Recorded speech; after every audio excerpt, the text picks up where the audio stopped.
Pabili! Ano yun? Shampoo. Bisan mo ha.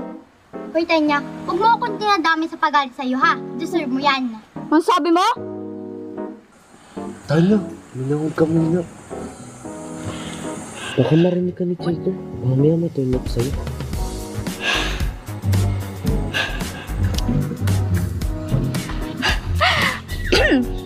What's up guys? Andito po ako ngayon sa tindahan nila Charles. Kasalukuyan po akong bumibili ng shampoo. Ikaw Charles, ano masasabi mo? Maraming paninda dito, kaya bili na. Yan, tama yan, pero ang papangit ng mga tindera.